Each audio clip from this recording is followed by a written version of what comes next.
Baik, Assalamualaikum warahmatullahi wabarakatuh. Waalaikumsalam warahmatullahi wabarakatuh. Alhamdulillah pada kesempatan siang hari ini kita bisa kembali bertatap muka, kembali bertemu di ruangan yang luar biasa bersih, ruangan yang luar biasa indah, ya di ruang FB service ya. Kita numpang di ruang FB service karena kita nggak punya ruangan sendiri ya, nggak apa-apa. Yang penting kita bisa melaksanakan layanan ini dengan baik pada siang hari ini. Ini barusan selesai PAS ya. Baru selesai PAS berapa mapel? Dua mapel, tapi nggak terlalu susah. Lumayan mudah. Oh susah ya. Ya itu namanya soal. Kalau mudah itu bukan soal namanya ya. Tapi bisa mengerjakan kan? Bisa. Selesai tapi kan? Selesai. Berarti mudah. Iya, kalau selesai berarti kan mudah gitu. Tepat waktu lagi ya, berarti kan mudah. Ya, ada yang hari ini gak enak badan? Tidak ada, semua sehat? Sehat, baik, alhamdulillah. Ya, sebelum kita lanjut untuk melaksanakan kegiatan pada siang hari ini, kita berdoa terlebih dahulu supaya kegiatan kita mendapat berkah dari Allah Subhanahu Wa Taala, Tuhan Yang Maha Esa. Doa akan saya pimpin langsung, ya. Berdoa, dipersilakan. Ya, cukup. Ya, ini adalah lanjutan dari kegiatan kita di tanggal 15 kemarin ya. Jadi di tanggal 15 November kemarin kita sama-sama melaksanakan kegiatan layanan klasikal ya. Layanan klasikal tentang tips mengatur waktu belajar efektif ya. Nah, Pak, saya ini lagi ya Pak ya, diundang untuk ikut layanan lanjutan ya. Ada apa ya Pak? Ya, jadi gini. Dari kuesioner yang kalian isi, ya kan? Karena itu ada kuesioner pre-test dan post-test. Ya, pre itu sebelum dilakukan layanan kalian mengisi angket, ya. Terus kemudian setelah diberikan layanan kalian juga diberikan angket. Nah, dari angket yang diberikan antara pre dan post, apabila tidak ada perubahan, berarti itu masih membutuhkan layanan lanjutan, begitu. Ya, skor kalian kemarin dari 7 orang ini masih dalam kategori cukup. Ya, sedangkan teman-temannya yang lain minimal sudah baik. Ada yang sangat baik. Ya, nah antara yang sangat baik dan baik berarti secara umum atau secara garis besar teman-temanmu sudah bisa memahami materi yang disampaikan. Sedangkan yang cukup, yang mungkin sudah bisa memahami, tapi masih di bawah teman-temannya pemahamannya. Mungkin kemarin karena mungkin kondisi kalian agak kurang baik atau mungkin ada hal yang dipikirkan sehingganya saat melaksanakan kegiatan layanan klasikal kemarin kurang berjalan dengan efektif ya, dan akhirnya kalian kategori skornya masih cukup begitu ya. Nah, kalau hari ini kita melaksanakan layanan apa? Bimbingan kelompok. Ya, apa bedanya klasikal dengan bimbingan kelompok? Kalau klasikal itu ya kan dilaksanakan dalam situasi kelas, ya satu kelas, jumlah siswanya banyak, ya. Sedangkan kalau bimbingan kelompok, ya kan itu adalah bimbingan yang diberikan kepada kelompok, ya sistemnya kelompok, pada siswa dalam bentuk kelompok kayak gini, ya. Nah di dalam kelompok ini nanti ada yang namanya dinamika kelompok. Apa itu dinamika kelompok? Dinamika kelompok itu begini. Jadi nanti kalian itu bisa saling tanya jawab, ya bisa berdiskusi. Ya misal karena kita tekniknya ekspositori, ya kan nanti ada bapak akan ekspos tentang suatu hal, bisa kalian nanti berpendapat di situ. Ya misal si Elsi, ya kan berpendapat A. Nah kemudian si Imas ternyata kurang tepat, kurang sesuai bagi dirinya. Langsung boleh menanggapi lagi. Menurut saya kurang pas Pak, menurut saya begini. Boleh seperti itu. Itulah sistem dinamika kelompok itu seperti itu. Ya. Tujuannya untuk apa? Tujuannya supaya kalian, ya, kalau dalam hal ini kalian bisa nanti menentukan waktu belajar yang efektif, yang tepat, yang sesuai dengan diri kalian sehingganya itu akan berimbas kepada tugas-tugas kalian selesai tepat waktu. Ya, masih ada kan selama ini yang ada tugas dari sekolah tapi tidak menyelesaikan tepat waktu, masih ada kan? Masih. Nah itu kan pasti ada sesuatu, kenapa kok nggak tepat waktu gitu kan? Begitu. Ya oke, sampai sini sebelumnya ada yang mau ditanyakan dulu? Nggak ada? Oke, bisa lanjut? Bisa. Oke, kalau bisa lanjut, kita akan lanjut ke topik ya atau pokok dari kegiatan layanan bimbingan kelompok. Nah, sebelumnya sudah pernah melaksanakan bimbingan kelompok? Sudah. Di SMP dulu pernah? Guru BK-nya di SMP pernah melaksanakan ini? Belum. Ya belum pernah. Jadi di SMP belum pernah ada dapat layanan ya. Mungkin klasikal aja, mungkin guru BK-nya masuk kelas gitu. Tapi kalau untuk sistem kelompok begini belum pernah. Individu? Belum juga. Artinya dipanggil guru BK sendirian? Belum pernah ya. Image-nya pasti kalau dipanggil guru BK sendirian, wah kasus gitu ya. Padahal nggak selalu seperti itu ya. Kalau guru BK panggil itu sebenarnya nggak selalu kalau hanya ada kasus dan. Tapi sebenarnya mungkin karena dia prestasinya bagus, sebenarnya dia cerdas, dia pandai, makanya dipanggil. Ya kan, diberikan arahan supaya dia lebih bisa menggunakan kecerdasannya, kepandaiannya ke arah yang lebih positif, ke arah yang lebih baik. Nanti ke depannya dia itu bisa mengarahkan setelah saya dari sini mau kemana gitu kan. Jadi seperti itu lebih tepatnya ya. Oke, jadi bisa lanjut ya. Bisa.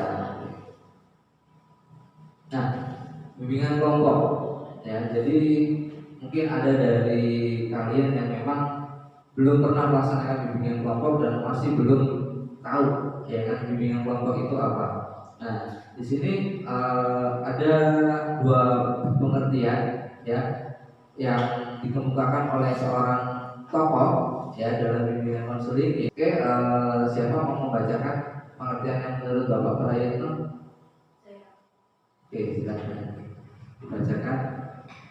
Bimbingan kelompok menurut Prayitno mengemukakan bahwa bimbingan kelompok adalah suatu kegiatan yang dilakukan oleh sekelompok orang dengan memanfaatkan dinamika kelompok. Oke ya, itu. Jadi sesuaikan dengan apa yang tadi kita bahas di awal ya, bahwasanya menurut Pak Prayitno bimbingan kelompok itu adalah bimbingan yang dilakukan ya dalam dinamika kelompok yang melibatkan sekelompok orang. Nah ini kan sekelompok ya, 7 orang itu sekelompok. Kalau misalkan sendiri individu ya. Kalau 2 orang udah masuk kelompok, kan lebih dari 1 ya, 3 orang kelompok. Nah tapi karena kita jumlahnya kemarin yang membutuhkan layanan lanjutan ada 7 orang ya, nggak apa-apa 7 orang. Maksimal berapa orang sih kalau bimbingan kelompok? Maksimal bisa sampai dengan 10 orang ya. 10 orang itu bisa disebut kelompok. Kalau misalkan 20 orang itu sudah maksimal ya, begitu. Itu menurut Pak Prayitno. Kemudian yang menurut Ibu Romlah, siapa yang mau bacakan? Mas.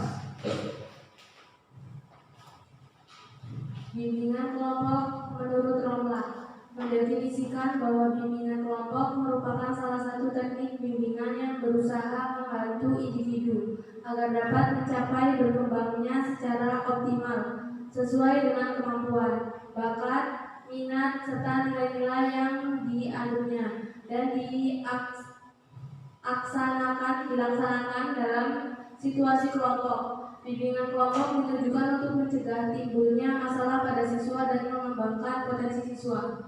Oke, ya jadi lebih kompleks sih pendapat dari punyanya Roma ini ya, lebih apa ya, artinya lebih terperinci gitu ya.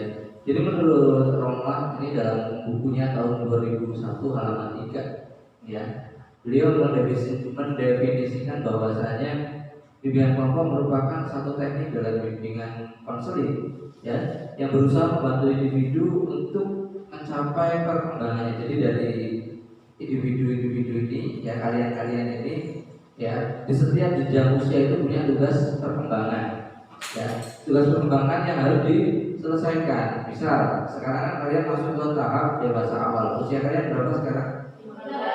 15 ya, mendekati masuk dewasa awal. Nah, di situ ada tugas perkembangan yang harus diselesaikan, ya kan? Contohnya apa? Mencapai kematangan dalam mengatur emosi. Itu yang paling ya, dan itu yang paling berat, ya. Untuk mencapai tugas perkembangan dalam mengatur emosi. Itu masa dewasa awal itu udah harus bisa membedakan gimana saat saya harus emosi, gimana saat saya itu harus meredam, gitu kan. Itu di masa dewasa awal. Ya, terus kemudian ada lagi mencapai kematangan intelektual. Jadi intelektual kalian, daya otak kalian itu, cara berpikir kalian itu sudah harusnya mulai mencapai tingkat kematangan di usia sekarang, ya kan? Berarti saya harus pintar Pak di usia sekarang. Kalau saya nggak pintar berarti tugas perkembangannya nggak selesai. Bukan itu maksudnya. Ya, artinya kalian sudah harus mulai bisa berpikir mana yang baik, mana yang buruk, mana yang harus didahulukan, mana yang itu bisa saya kerjakan nanti. Itu termasuk dalam hal mengatur waktu belajar. Karena di usia sekarang ini kegiatannya sudah semakin banyak, ya kan? Sudah semakin padat kegiatannya di rumah. Ada yang ikut organisasi di luar, di lingkungan, di desa, Karang Taruna, nggak ada juga, ya. Berarti waktunya masih longgar. Mungkin ada yang bantu orang tua kerja? Enggak, maksudnya membantu pekerjaan orang tua. Gitu loh. Misal orang tuanya punya usaha, ya kan, di toko, di pasar, ya, atau mungkin di rumah orang tuanya itu suka bikin kue, pesanan kue kayak gitu, kan bisa bantu-bantu kayak gitu. Ada? Nggak ada juga. Ya berarti waktunya longgar banget kan? Waktunya longgar banget, 24 jam tidur malam itu paling dapat 7 jam, bangun, nah 24 jam kurang 7 jam masih sisanya itu banyak banget waktunya. Ya, harusnya sudah bisa. Oke, lanjut. Ya, selain mencapai tugas perkembangan tadi di situ Ibu Roma juga mengatakan bimbingan kelompok itu bermaksud untuk mengatasi, bukan mengatasi ya, mencegah timbulnya masalah, ya kan? Jadi ketika kalian diberikan bimbingan itu sifatnya mencegah supaya kalian tidak terlalu larut dalam zona nyamanmu, ya. Ketika ada tugas biarin aja. Nah, fungsinya untuk mencegah supaya kalian itu lebih bisa untuk bisa membuat lebih rajin lagi, ya. Itu tugas, ya, dari bimbingan kelompok itu seperti itu, ya. Fungsinya untuk mencegah, ya, termasuk mencegah hal-hal yang lain, gitu kan. Nah, dari kedua pengertian tersebut bisa disimpulkan, maksudnya bimbingan kelompok, ya kan, adalah suatu kegiatan kelompok yang dilakukan oleh sekelompok orang dengan memanfaatkan dinamika kelompok, yaitu adanya interaksi. Interaksi itu tanya jawab, itu interaksi. Ya, saling berpendapat itu interaksi, ya. Saling mengeluarkan pendapat. Jadi kalian nanti dituntut untuk bisa mengeluarkan pendapat kalian, ya. Selain mengeluarkan pendapat, memberikan tanggapan, saran, ya, dan sebagainya, di mana pemimpin kelompok menyediakan informasi-informasi yang bermanfaat agar dapat membantu individu mencapai perkembangan yang optimal. Yang pemimpin kelompok di sini sementara langsung ke saya sendiri, gitu, ya. Oke, ada pertanyaan dari pengertian bimbingan kelompok? Bisa dipahami? Bisa. Oke, kalau bisa. Nah, tujuan kita melaksanakan bimbingan kelompok hari ini ada 5, ya, ada 5 tujuan yang akan dicapai. Oke, yang pertama, ya, tujuan yang dicapai. Nah, kalian yang paling rendahnya itu adalah bisa memahami tips menentukan waktu belajar efektif, memahami, ya. Yang kedua itu naik tahapnya, ya, mengetahui faktor yang mempengaruhi disiplin belajar, ya. faktor-faktor yang mempengaruhi disiplin belajar. Kalian harus tahu. Jadi setelah memahami, kalian harus mengetahui. Ya. Yang berikutnya adalah menentukan. Ya, kan, waktu belajar efektif bagi dirinya. Artinya nanti dari kalian itu saya akan minta pendapatnya. Ya, kan. Kira-kira ketika kalian nanti saya tayangkan sebuah video tentang manajemen waktu, kira-kira waktu yang tepat untuk kalian belajar itu di waktu yang mana, begitu. Nah, ketika kalian sudah bisa menentukan itu dan melaksanakan, berarti kalian sudah dianggap berhasil. Ya, dan layanan bimbingan kelompok ini pun juga akan dianggap berhasil, begitu. Ya. Dan berikutnya, setelah menentukan, mengklasifikasi, memilah-milah, ya, faktor yang mempengaruhi belajar bagi dirinya, ya kan? Memilih waktu belajar, kalian harus bisa memilih waktu belajar, memilih dan memilah. Oh, kayaknya di waktu jam 5 pagi sampai jam 6 saya nggak bisa nih belajar di waktu ini, karena begitu saya bangun, saya udah harus membantu orang tua, terus kemudian ngurus adik saya, ya kan? Sampai dengan nganterin sekolah, nggak bisa saya belajar jam segitu. Ya, setelah pulang sekolah dilihat jam, oh di jam segini pulang sekolah saya istirahat, sampai istirahat bisa lain saya jadikan waktu, tak kita hanya setengah jam saya harus bisa belajar, membaca buku minimal. Ya, habis istirahat, ya kan, tidur siang atau mungkin makan dulu, ngemil dulu, ya. Ada yang hobi-hobi? Gak ada. Oh, ngeteh hobinya. Ngeteh itu kalau siang-siang kurang cocok kayaknya ya. Lebih cocoknya pagi atau kalau enggak malam. Ya nggak apa-apa. Kalau misalkan hobi minum teh sambil baca buku gitu, sambil nyeduh teh, ya, mempersiapkan cemilan, ya kan, sambil ngemil, kan lumayan, ya. Ilmunya dapat, berat badan naik. Gitu. Sehat kan? Iya, sehat. Terus yang berikutnya, menerapkan. Nah, menerapkan ini adalah tingkatan yang paling susah. Ya, ketika kalian bisa memahami, mengetahui, menentukan, mengklasifikasi, dan yang terakhir kalau kalian nggak bisa menerapkan, berarti belum dianggap berhasil. Begitu. Ya, tahapan yang paling berat itu menerapkan. Ya, ketika ada orang bisa berbicara, ya kan, kamu harus belajar yang benar. Belajar di jam sekian sampai jam sekian, ya kan? Nah, belum tentu yang berbicara itu juga bisa menerapkan, belum kan? Karena menerapkan itu hal yang paling susah, gitu, ya. Oke, sampai sini, bagaimana? Masih bisa lanjut? Apa mau tukeran posisi tempat duduk? Ya, Pak bosan Pak duduknya di sini, mau tukeran, gitu kan? Gak apa-apa kalau mau tukeran, enggak? Ya udah. Saya juga pengen tukar sebenarnya, sambil berdiri, tapi yang lainnya duduk nanti kan ya, jarak badan.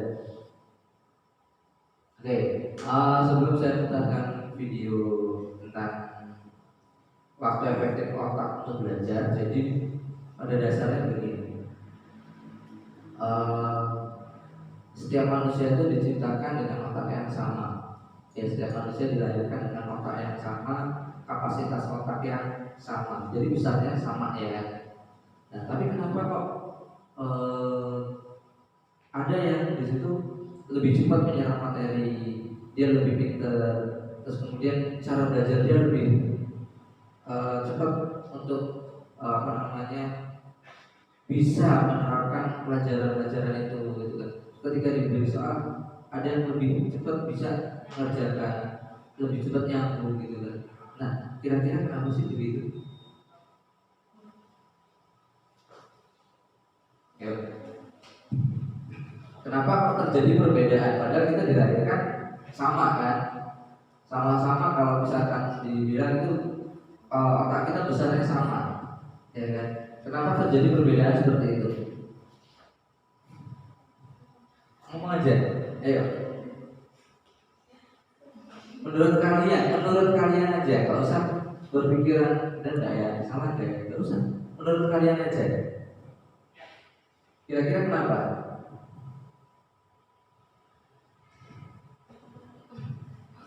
Ayo. Misalnya ya, antara keset dan keset ini kan dulu waktu lahir sama kan bayi, ya kan, sama-sama bayi, sama-sama belum ngerti apa-apa, ya kan. Terus otaknya juga kapasitasnya sama, ya kan. Terus kenapa terjadi perbedaan? Mungkin si Mercy lebih pintar, lebih cepat menyerap materi, sedangkan si Casey tidak, gitu. Kira-kira ada faktor apa di dalamnya? Pengaruh lingkungan dan ruang belajar.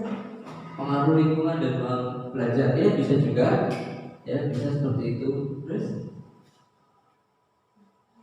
kenapa? Ayo berpendapat. Ingat, bimbingan kelompok itu memanfaatkan dinamika kelompok, ada interaksi, ya kan? Ayo. Nah, Karena faktor belajarnya. faktor belajar. Ya kan saya sudah rajin belajar. Oh ya, ini lebih rajin belajar, ya enggak gitu. Oh, oke, masuk, bisa. Terus nanti nggak ada yang mau bicara. Berpendapat? Kira-kira kenapa? Karena keturunan orang tuanya. Karena faktor keturunan. Kalau orang tuanya pinter, anaknya pinter. Minimal bisa pinter gitu. Oh gitu ya, faktor gen. Ya, oke. Kamu mau berpendapat? Karena kekuatan otaknya lebih banyak menangkap materi. Kekuatan otaknya lebih banyak menangkap materi. Oke. Yang lain ada? Ada. Oke. Jadi setiap manusia itu dilahirkan sama, sebenarnya pada hakikatnya sama, dengan kapasitas otak yang sama, dimensi otak juga sama. Kenapa kok bisa berbeda pada outputnya? Ya, pada hasil belajarnya kok bisa berbeda. Menurut si Kesia tadi gimana? Faktor lingkungan, ya. Oke, ketika kita berbicara lingkungan, seorang anak itu akan mengenal lingkungan yang paling dasar adalah lingkungan keluarga, ya. Bisa jadi mungkin dalam keluarganya itu si anak ini tidak diberikan pembelajaran, ya, tidak dibiasakan untuk belajar, sehingga ya benar, ya kan, hasilnya adalah dia akan lebih sulit untuk menangkap materi pembelajaran, ya kan. Jadi waktunya si anak itu lebih banyak digunakan untuk bermain, gitu kan. Nah, padahal dalam usia anak itu anak sudah harus dikenalkan dengan yang minimal, gitu kan, belajar sambil bermain, gitu. Terus menurut Sisil tadi faktor belajar, ya. Jadi kemauan untuk belajar.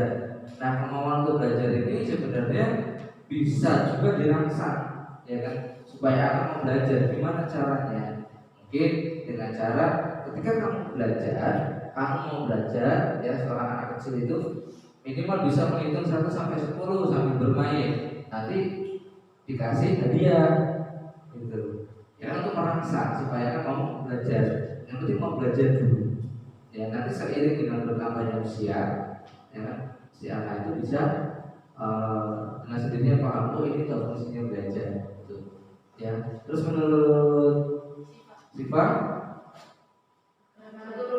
keturunan, ya, faktor keturunan, ya, tidak menutup kemungkinan juga sebenarnya, ya kan, ketika orang tuanya memang dia cerdas, ya kan, terus kemudian anak yang dilahirkan pun juga memiliki keturunan apa ya, ibaratnya ya hampir serupa dengan orang tuanya, gitu. Tapi kembali lagi, ya kan, walaupun orang tuanya cerdas, sebenarnya anak itu cerdas, tapi ketika dia berada di lingkungan yang kurang tepat, ya, mungkin orang tuanya terlalu sibuk, ya kan, kerja, bapaknya kerja, ibunya kerja, sibuk berangkat pagi pulang pagi, atau berangkat pagi pulang malam, ya kan, anak itu diasuh oleh siapa? Kan begitu. Kalau anak itu diasuh oleh seorang pengasuh, di mana seorang pengasuhnya itu bukan dari kalangan orang berpendidikan dan dia hanya dibiarkan untuk bermain saja, mungkin nggak dia bisa mengikuti orang tuanya. Mungkin bisa, mungkin tidak, kan begitu loh. Nah, iya. Jadi tinggal tergantung, ya, sebenarnya lingkungan itu berperan. Ya, terus kemudian tadi menurutmu karena kekuatan otak, ya, yaitu kelainan namanya ya. Iya, memang ada seorang yang dilahirkan, maafnya ngomong, dia kurang sempurna gitu, ya, kurang sempurna, dan akhirnya ketika dia bertumbuh besar, dia tidak seperti anak-anak pada umumnya. Nah, itu juga berpengaruh, ya. Biasanya itu karena faktor, ya, mungkin bisa jadi faktor gizi, ya kan? Atau mungkin sewaktu dia masih dalam kandungan, orang tuanya terlalu banyak mengkonsumsi, mungkin orang tuanya punya penyakit apa, akhirnya kebawa ke si anaknya begitu, ya. Itulah sebabnya. Nah, tapi intinya kenapa bisa ada perbedaan antara si A dan si B, ya kan? Yang si A lebih pintar, si B kok kurang, gitu. Si A lebih cepat menyerap materi, si B tidak. Ya, sebenarnya lebih pada gimana dia mampu menentukan waktu. Kan udah jelas tema kita hari ini, menentukan waktu belajar yakin. Ya. Lebih kepada bagaimana dia bisa memanfaatkan waktu di rumah, ya kan, untuk belajar, ya kan. Misal si Kesa dengan si Kasi, ya, si Kesia pulang sekolah sampai rumah nggak langsung istirahat, sampai rumah makan, sambil makan dia sambil buka buku, baca materi, ya kan. Dia langsung tidur, ya kan. Terus kemudian ketika dia bangun, si Kesia masih buka buku, masih tetap belajar, sampai dengan tidur dia main, keluar kemana, dia baru berhenti belajar, baru main, ya kan. Malam, ya kan, dan menjelang tidur malam, Kesia buka buku lagi, baca lagi, dia langsung tidur lagi, ya kan. Makanya wajar kayak kalau si Kesia lebih banyak mengingat materi ketimbang si Mercy, ya. Contohnya kan seperti itu, contoh simpelnya, ya. Jadi bukan berarti wah itu sih itu pinter nih, dia pasti karena memang gizinya cukup, ya kan. Anak orang yang berada, dia asupan gizinya dari kecil cukup, ya kan. Diberikan suplemen yang mahal, yang bagus, bukan, ya. Walaupun kita makannya hanya, maafnya ngomong, sayur kangkung, sayur terong, ya kan. Tapi kalau kita mau belajar, ya insya Allah kita lebih bisa pintar dari yang makannya daging, ya kan, minumnya susu tiap hari, ya kan, suplemen roti buah dan sebagainya, ya itu, ya. Bahkan tidak jarang banyak orang-orang yang sekarang ini sukses itu berada dari kalangan kelas bawah. Contoh, ya, kenal Khairul Tanjung, si anak singkong, nggak pernah, yang punya Transmart, tahu Transmart? Ya, Transmartnya tahu, yang punya nggak tahu, ya. Ya, yang punya Transmart itu dulu adalah anak seorang petani singkong di desanya. Tiap hari dia makannya nasi singkong. Kalau orang Jawa itu oyek atau tiwul, ya, yang nasinya hitam, ya, tapi enak ya. Itulah rasanya, ya kan? Terus sekarang dia punya Trans 7, punya Trans TV, ya kan, punya Transmart, punya Carrefour, punya Bank Mega, ya kan. Sukses nggak dia? Sukses kan? Karena apa? Mau belajar. Waktu belajarnya dia lebih banyak ketimbang teman-temannya. Saya pulang sekolah belajar, yang teman-temannya mau main, udah biarin main, saya yang belajar dulu, saya mau sukses. Ya kan, kemauan untuk belajarnya itu, ya, dan manajemen waktu yang baik. Ya. Terus itu contoh kecil. Terus yang kedua, contohnya kedua, tahu Alfamart? Tahu. Udah pasti tahu lah ya. Tiap hari paling enggak dalam seminggu itu berapa kali gitu kan masuk Alfamart gitu kan. Nah, kenal yang punya siapa? Gak tahu. Ya, yang kenal namanya Pak Joko Susanto. Ya, nama beliau itu, nama Jawanya itu Joko Susanto. Tapi kalau nama Mandarinnya ada, ya, tapi saya kurang paham. Ya, yang punya Pak Joko namanya Pak Joko. Beliau itu dulu adalah seorang anak pemilik warung. Hanya dari warung, karena punya warung kelontong, ya, dan dia terus kemudian banyak nyetok apa namanya jualan rokok, ya kan. Nah, dari jualan rokok itulah dia mulai berkembang. Saya punya Alfamart yang tokonya sudah ribuan di seluruh Indonesia. Ya, sekarang tambah lagi ada Alfamidi. Ya, Alfamart itu satu. Yang satu manajemen. Nah itu, kenapa mereka bisa sukses? Kenapa mereka kok bisa hidupnya sekarang enak? Ya karena dahulunya beliau-beliau itu belajar, ya waktu belajarnya itu lebih banyak. Dia tahu kapan saat saya harus istirahat, kapan saya harus belajar, begitu. Ya, kalian di rumah begitu? Kalau enggak, pas mau ulangan aja Pak saya belajar. Nah, ya. Jadi kalau nggak mau ulangan nggak belajar. Lah memang kalau sistem SKS ya, sistem kebut semalam itu efektif kan? Enggak, ya. Dalam semalam ulangan kamu belajar semua materi dari awal sampai dengan terakhir, kamu pelajari dalam waktu semalam, ya. Terus paginya berangkat sekolah ngerjain soal, bisa? Ngantuk, bisa ngantuk, bisa tidur ya, bisa tidur, ya. Nah, ini adalah tayangan yang sebenarnya akan saya berikan, tapi nanti ada video baru juga yang akan saya tayangkan, ya. Mungkin suaranya tidak terlalu baik, jadi tolong didengarkan dengan teliti.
itu adalah beberapa rentang waktu ya yang baik bagi otak untuk diajak belajar. Tapi di antara rentang waktu yang disebutkan itu ya tidak selalu otak itu diajak belajar terus ya gitu. Yang mulai dari jam 5 pagi tadi disebutkan di video sampai dengan pukul 10 malam ya.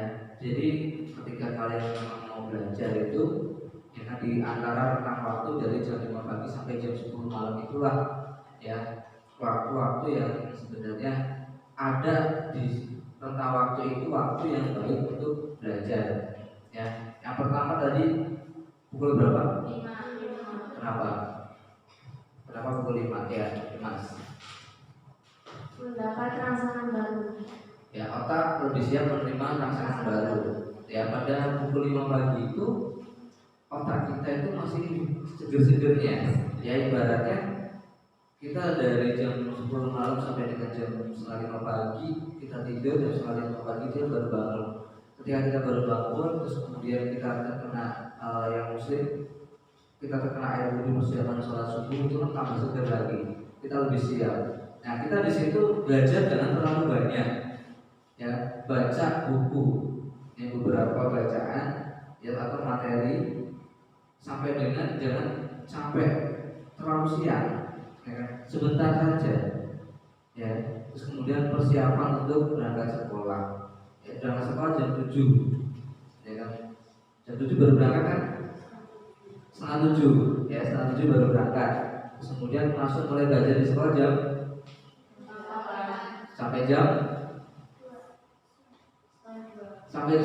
setengah 2 siang ya, jam 2 kurang berapa menit? 20 ya, jam 2 kurang 20 menit. Berarti di antara dari jam 7 sampai dengan jam 2 kurang kok jam 2 kurang sih? Jam 2.40 ya?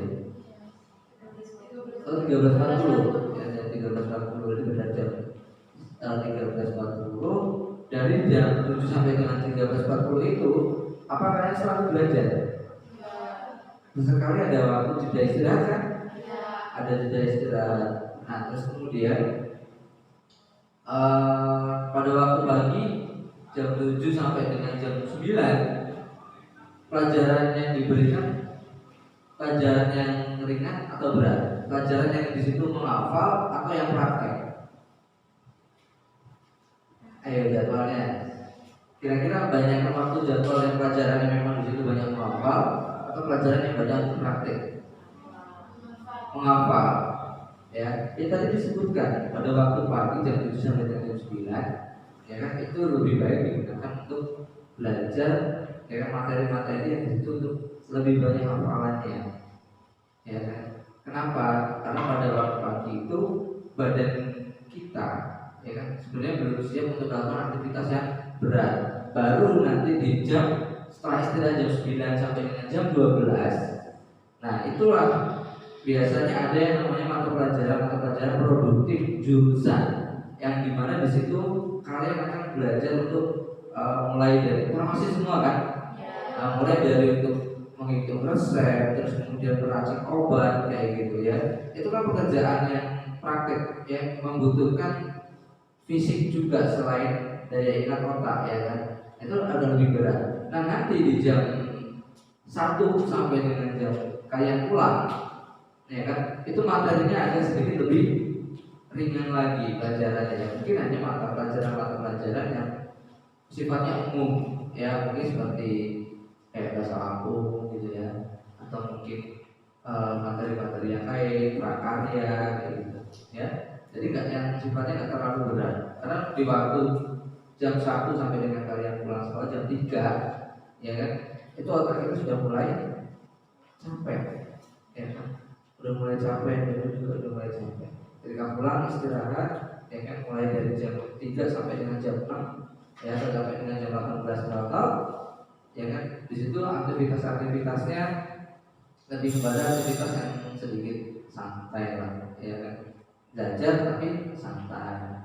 Nah setelah dari jam 18 sampai jam 10 malam ya kan, jangan paksakan otak kita untuk selalu bekerja lebih keras gitu. Ya, boleh kita bekerja lebih keras, tapi sesekali diselingi waktu untuk istirahat. Ya, nah baru jam 10 malam silakan untuk istirahat. Gitu. Ya, untuk usia sekolah kayak kalian, kalau bisa tidur jangan sampai lebih dari jam 10 malam. Kenapa? Ya, kalau sesekali waktu nggak apa-apa lah. Tapi ketika ada sesuatu hal yang memang mengharuskan kalian tidur sampai begadang sampai malam, itu nggak apa-apa. Tapi kalau keseringan itu nggak baik. Ya nggak baik untuk otak kita. Ya kan? Itu. Ya, ada yang mau ditanyakan? Tidak. Oke. Nah, waktu belajar efektif. Ya kan? Jadi kita itu sering ya kan berbicara tentang waktu belajar efektif, waktu belajar yang efektif gitu. Mungkin kalian selama ini masih bingung kan, waktu belajar yang efektif itu sebenarnya kayak apa sih? Apa sih waktu belajar efektif gitu kan? Oke, silakan untuk dibacakan yang megang mic. Waktu belajar efektif adalah waktu yang dianggap tepat untuk melaksanakan kegiatan belajar atau menyelesaikan tugas-tugas sekolah. Oke, ya jadi waktu belajar efektif itu secara waktu itu adalah waktu yang dianggap tepat untuk menyelesaikan kegiatan untuk melaksanakan kegiatan belajar atau menyelesaikan tugas sekolah. Ya kan? Biasanya kalau kalian ada tugas sekolah, ya kan? Kalian menyelesaikan di waktu jam berapa sampai jam berapa? Satu-satu dari sana dulu. Ya, ketika kamu ada tugas, ya tugas sekolah, biasanya kamu mulai mengerjakan tugas itu dari jam berapa sampai jam berapa? Jam 7 sampai jam 8 malam. Jam 7 sampai jam 8 malam. Itu rutin, memang seperti itu. Waktu belajar itu memang seperti itu. Jam 7 sampai jam 8 malam. Terus setelah jam 8 malam main HP, ya. Terus berarti mulai tidur dari jam 9 udah tidur. Ya, oke. Terus lanjut. Kalau Imas jam berapa sampai jam berapa mulai mengerjakan tugas-tugas sekolah? Jam 8 sampai jam 9. Jam 8 cuma setengah jam. Waktu belajarnya cuma setengah jam. Terus ada nggak waktu yang lain yang kamu gunakan untuk belajar? Mungkin di waktu selain dari jam 8 malam sampai jam setengah 9 itu, ada nggak waktu-waktu yang lain yang kamu gunakan? Mengaji. Oh, mengaji dulu. Jadi dari maghrib itu ngaji dulu, pulang jam 8, Belajar. terus belajar cuma sampai setengah 9. Jam 9 tidur. Dari jam setengah 9 sampai jam 9 ngapain? Tidur. Tadi tidurnya Main HP. Oh, harus main HP dulu ya, wajib ya. Terus kalau misalkan siang nggak ada jam untuk belajar jam berapa itu siang? Mungkin pulang sekolah? Enggak. Harusnya ada ya, karena waktu belajar itu cuma sedikit sekali gitu di rumah. Mungkin ditambahin kalau gitu waktu subuh. Ya, setelah subuh kamu sedikit baca materi. Ya, karena terlalu banyak waktu yang terbuang kan sayang gitu kan, lebih baik ditambah waktu belajar. Ya minimal di rumah itu malam 1 jam, terus nanti setelah subuh setengah jam gitu kan, terus pulang sekolah 1 jam gitu. Jadi ada 2,5 jam waktu untuk kita belajar di rumah. Oke, lanjut. Dari jam 7 sampai jam 9 malam. Jam 7 sampai jam 9 malam. Nah, mantap nih 2 jam ya. Itu belajar terus menyelesaikan tugas-tugas sekolah. Itu rutin tiap hari. Kalau ulangan doang. Terus kalau misalkan ada tugas-tugas, misalnya sebelum waktu ulangan ada tugas-tugas, memang waktu mengerjakannya malam gitu ya. Waktu malam. Di waktu yang lain nggak ada. Habis sholat subuh. Oke, mantap. Ya, oke lanjut. LKS-nya jam 8 sampai jam 9 malam. ya. Terus di waktu yang lain Habis itu main HP terus tidur. Waktu belajar di waktu yang lain mungkin di waktu subuh. Waktu subuh. Semuanya jam 5 sampai jam 6. Jam 5 sampai jam. Oke, jadi artinya ada beberapa rentang waktu yang digunakan oleh Asia untuk belajar gitu ya. Jadi nggak harus matok di jam sekian sampai jam sekian semua pelajaran harus selesai enggak. Ya karena kan kita pelajarannya banyak di sekolah. Ya kan tugasnya juga banyak, mungkin nggak hanya 1 atau 2 tugas gitu kan. Mungkin ada 4 tugas yang harus dikumpulkan secara bersamaan. Jadi ketika ada 3 rentang waktu yang digunakan, mungkin dari malam ya kan, jam 8 sampai jam 9 kita kerjakan satu tugas. Terus kemudian pulang sekolah kita kerjakan satu tugas, dan di waktu subuh sampai dengan masa siang berangkat sekolah itu satu tugas. Berarti kan 3 tugas sudah selesai gitu ya. Manajemen waktunya sudah mulai bagus sih ya kan, dan mulai bisa diterapkan. Dan kalau bisa penerapannya itu rutin ya begitu ya, sama kayak sama namanya Yesi, ya sama kayak Yesi. Jadi kalau misalnya itu terus ya dipakai terus, ya mudah-mudahan hasil belajarnya juga akan bagus. Ya, namun sudah itu. Pak, kamu dari jam berapa sampai jam berapa? Malam. Kalau subuh? Enggak. Kalau pulang sekolah? Enggak juga. Enggak. Belajar juga enggak pulang sekolah? Atau mungkin ada kegiatan lain? Pulang sekolah ada kegiatan lain enggak? Enggak ada. Terus ngapain? Tidur. Main apa? Ya, oke lanjut. Dari jam 9 sampai jam 10 malam. Terus di waktu yang lain? Jam 5 subuh. Jam 5 subuh.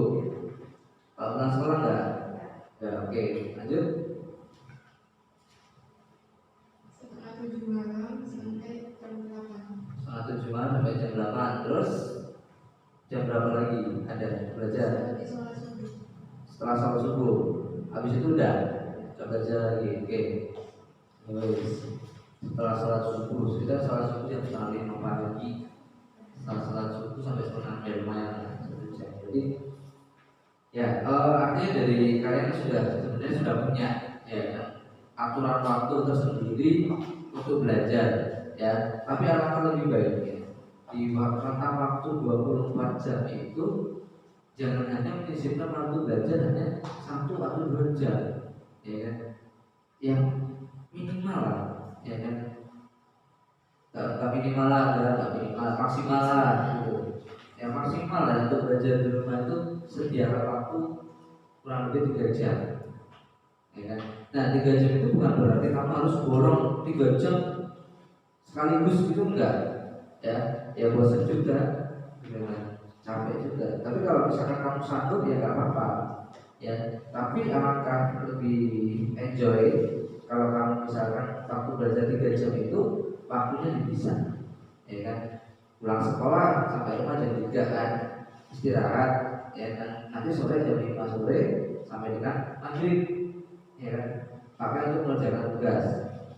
Nah sholat maghrib ya kan, mungkin soal makan malam bareng keluarga gitu kan. Terus setelah itu ya mungkin nonton TV bareng ya, terus ngobrol dengan keluarga. Nah jam 8 malam mulai kerjaan itu sampai jam 9 ya. Nah dari jam 9 kalau udah capek ya kamu mau ya kan stalking ya sosial media teman juga ya silakan gitu kan sebelum tidur. Terus nanti di kalian tidur di jam 4:30 pagi kan udah bangun ya. Apa mungkin bangunnya lebih siang? Enggak ya, 4:30 pagi bangun, terus kemudian siap-siap sholat subuh. Setelah sholat subuh baru belajar lagi gitu. Nah di 3 rentang waktu itu ya itu adalah waktu-waktu yang efektif sebenarnya digunakan untuk belajar ya, 3 rentang waktu itu ya. Tapi kalau misalkan kamu punya ketetapan sendiri ya, mungkin kamu lebih nyaman, Pak saya lebih nyaman belajar itu mulai dari jam 9 malam sampai jam 12 malam ya. Itu saya lebih mudah untuk menangkap materi, saya lebih mudah dan bisa lebih cepat menyelesaikan tugas ya nggak apa-apa ya kan? Itu hanya alternatif saja yang saya sampaikan. Tapi kalau kalian punya ketetapan sendiri itu lebih bagus ya, artinya itu dari kalian sendiri gitu ya. Lanjut. Ini udah. Nah ini ada satu video lagi ya, yaitu tentang manajemen waktu untuk belajar ya. Belajar kan belajar udah bisa memanajemen waktu dengan baik? Belum ya. Mungkin video ini bisa jadi referensi untuk kalian ya kan, dalam manajemen waktu supaya belajarmu itu nggak berhamburan gitu, maksudnya lebih tertata gitu waktu belajarnya ya, itu harus dimanajemen dengan baik.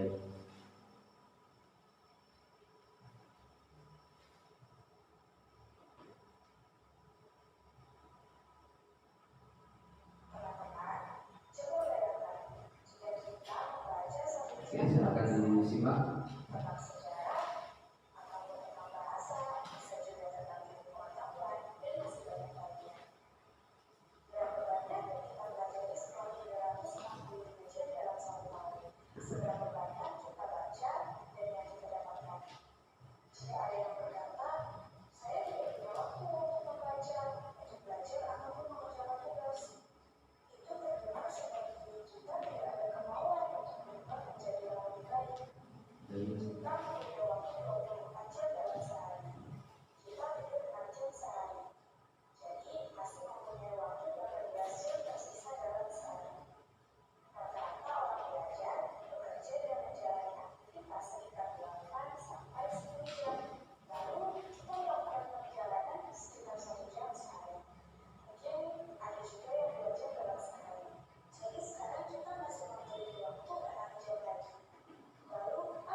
Simak ya.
Oke, ya, itu simpel banget, ya kan? Simpel tapi bermakna, sedikit tapi bermakna, gitu kan? Jadi kita hidup dalam setiap waktu, dalam setiap harinya itu kita punya kesempatan waktu sebanyak 24 jam. Ya, kita tidur malam antara 6 sampai dengan 7 jam, ya kan? 6 sampai 7 jam.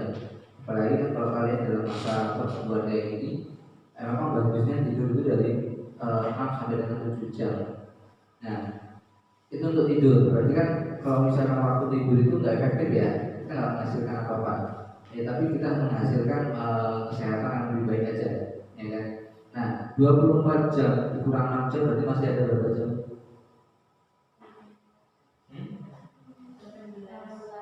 8?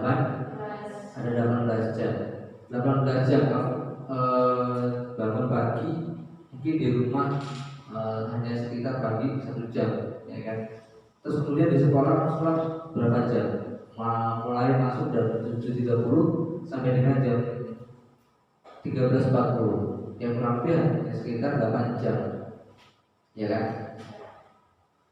Berarti ya 18 jam itu dikurang 9 jam. Ya kan? Masih ada berapa jam? Masih ada 9 jam. Nah, 9 jam yang tersisa itu, ya kan? Kamu masih bisa menyisihkan waktu belajar ya yang efektif, ya itu antara 2 sampai 3 jam. Ya kan? Tinggal rentang waktunya kamu silakan dipilih di waktu pulang sekolah atau mungkin malam atau menjelang subuh itu. Menjelang subuh, setelah subuh itu. Ya. Itu bisa. Tapi ada juga yang memang mereka itu bangunnya lebih awal, lebih pagi. Ya. Mungkin mereka bangun bisa jadi dari jam 4 pagi mungkin, ya kan, mereka mulai belajar. Nah, di waktu-waktu itulah ya kan bisa digunakan untuk belajar. Sehari 3 jam, setahun udah berapa jam? Dan udah berapa banyak materi yang kita serap, udah berapa banyak tugas yang kita selesaikan. Setahun ada berapa hari? 365 hari. Kalau dipotong waktu libur, ya kan, 1 minggu itu ada, 1 bulan itu ada 4 minggu, ya kan. Tapi sudah banyak lah, ya kan, waktu yang kita gunakan untuk belajar. Dan sudah banyak pula materi yang kita serap. Kalau misalkan kamu rutin setiap hari 2 sampai 3 jam, ya 2 jam aja kamu setiap hari belajar, itu fokus dan rutin, itu sudah sangat banyak sekali, ya kan, materi yang sudah kita dapatkan. Nah, tadi kalian sudah bisa mengungkapkan ya waktu-waktu belajar kalian itu di jam berapa sampai jam berapa, ya kan, kapan waktunya, ya kan. Kalian sudah bisa menentukan itu, dan tinggal yang saya katakan tadi, ketika kalian sudah bisa memahami, kemudian menentukan ya klasifikasi, yang paling berat itu adalah menerapkan. Ya, harapan saya ketika kamu setelah dari sini nanti, ya kan, kamu kembali ke rumah, kamu bisa terapkan, ya kan, kamu bisa terapkan, dan itu selalu diterapkan setiap harinya. Ya, mungkin kalau di hari Minggu, ya kan, kamu bisa istirahat lah, itu mungkin hari free buat kamu, ya kan, hari Minggu. Tapi di hari produktif sekolah, kalau bisa usahakan kita tetap gitu, ya 3 atau 2 jam itu tadi selalu, ya kan, digunakan untuk belajar. Ketika kalian sudah bisa menentukan waktunya, ya kan, mungkin kalian bisa atur juga kegiatannya. Ya, contoh seperti ini, yang kalian bikin jadwal harian. Ya, itu ada contoh jadwal harian yang mulai dari bangun pagi, sarapan, gosok gigi, ya kan, mandi, ya, pakai baju, ya kan, terus berangkat sekolah, ya. Iya kan, belajar, baca Al-Quran, kembali tidur, makan TV. Nah, ini hanya simpel aja sih, ya kan? Ini simpel.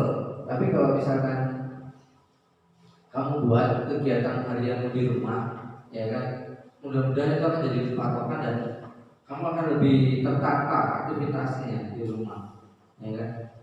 Aktivitas yang pasti, ya kan, yang nggak bisa terlewatkan itu adalah 1, aktivitas sekolah, itu pasti. Ya, dari jam 7 sampai dengan jam 2 siang itu adalah aktivitas pasti dari hari Senin sampai hari Sabtu yang sekolah. Nah, ada setelah aktivitas sekolah itu kan kita nggak tahu aktivitas itu mau ngapain loh. Paling tidak ada satu patokan. Pulang sekolah di jam sekian sampai jam sekian waktu belajar. Ya. Terus kemudian malam dari jam sekian sampai jam sekian waktu belajar. Terus jam 5 pagi sampai dengan jam 6 pagi waktu belajar. Tetapkan itu aja di rumah, kamu buat daftarnya, tempel di tembok kamar, ya kan? Itu aja. Nanti kegiatan yang lainnya ngikutin kok, menyesuaikan jadwal belajar, jadwal yang lain. Kalau kalian punya eskul, ya mungkin bisa dirubah lah sedikit setelah eskul, gitu ya. Oke, sampai sini ada yang mau ditanya? Bisa dipahami? Bisa. Sudah bisa, sudah siap menerapkan? Kalau sudah siap menerapkan belum di rumah? Ya, katanya prestasinya mau baik. Kalau prestasinya mau baik, ya itu harus siap menerapkan di rumah. Ya, memang kelihatannya kok berat ya, gitu kan? Ya memang iya. orang belajar itu memang harus menahan rasa sakit. Ya, sakit ya teman-temannya bisa main, ya, terus sakit ya teman-temannya bisa belajar gitu. Ya itulah. Ya. Tapi kalau kita bisa menahan rasa sakit saat belajar, nanti endingnya kita akan menikmati manisnya hasil belajar. Setelah mengikuti layanan bimbingan kelompok ini, apa yang akan kamu lakukan untuk membuat hasil belajarmu lebih baik? Ayo. Usaha apa yang akan kamu lakukan untuk supaya hasil belajarmu lebih baik? Menerapkan waktu belajar yang lebih efektif. Menerapkan waktu belajar yang lebih efektif. Harus konsisten loh ya. Kalau mau menerapkan. Siap? Terus yang lain? Semua harus menyampaikan. Ayo, dari Naswa.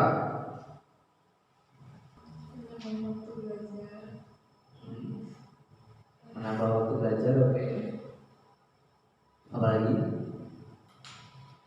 Udah, yang menambah waktu belajar.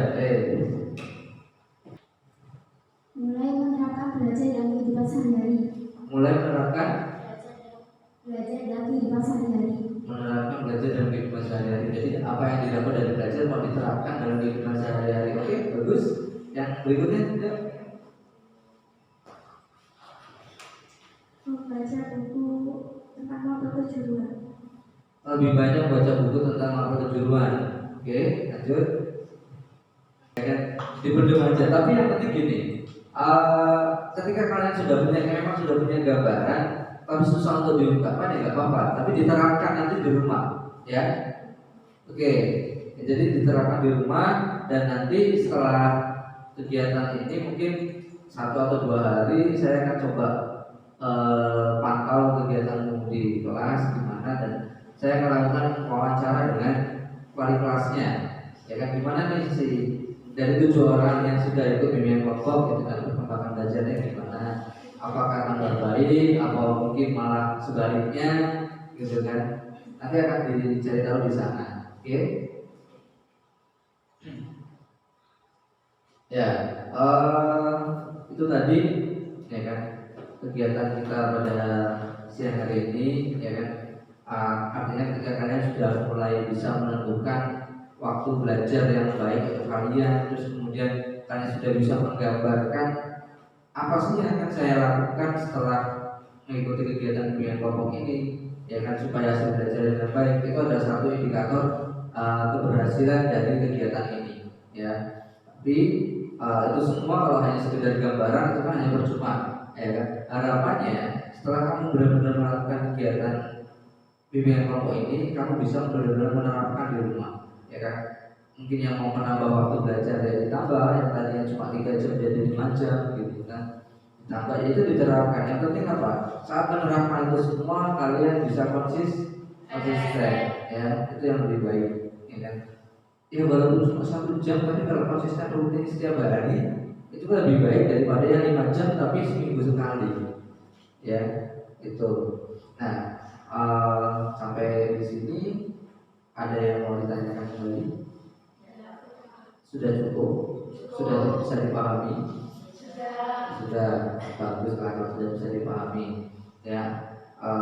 Sekali lagi Bapak ucapkan terima kasih karena kalian sudah bersedia, ya kan, ketika Bapak undang untuk mengikuti kegiatan lanjutan yaitu bimbingan kelompok. Ini ada kegiatan lanjutan ya, yang dari bimbingan klasikal, pelayanan klasikal, kemudian kita lanjut ke bimbingan kelompok. Nah, mudah-mudahan di lain waktu, ya kan, tidak perlu diundang, tapi kalian langsung minta, Pak, kita ada bimbingan lagi Pak, dengan bareng-bareng, itu lebih bagus lagi, ya. Nah, mungkin kalau misalkan lain waktu mau mengadakan lagi nggak apa-apa, boleh. Ya, yang klasikal juga, ayo, gitu kan, nggak apa-apa, gitu kan. Kalian cari tema, ya kan, nanti kita bahas bareng-bareng di kelas, gitu ya. Oke, itu saja. Sebelum Bapak akhiri, ini nanti ada beberapa yang perlu kalian isi ya. Itu yang pertama ada kuesioner analisis proses, ya, analisis proses layanan bimbingan kelompok. Jadi kalian akan diminta menilai gimana sih proses bimbingan kelompoknya berjalan dengan baik atau tidak. Terus yang kedua, itu nanti ada kuesioner analisis hasil Kemudian ada kuesioner observasi kepuasan siswa. Jadi kamu akan dinilai seberapa puas sih kamu mengikuti layanan bimbingan kelompok ini. Terus kemudian yang berikutnya ada angket post test. Terima kasih sudah ikut serta. Mudah-mudahan hasilnya memuaskan ya. Oke, sebelum Bapak tutup, mari kita berdoa, ya kan? Supaya yang sudah kita lakukan ini benar-benar diberkahi oleh Allah Subhanahu wa taala. Ya. Mari kita tutup kegiatan kita hari ini dengan doa. Doa saya pimpin, berdoa dipersilakan.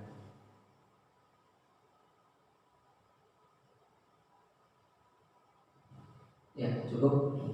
Ya, sebenarnya tidak ada yang mau ditanyakan terkait dengan kegiatan dari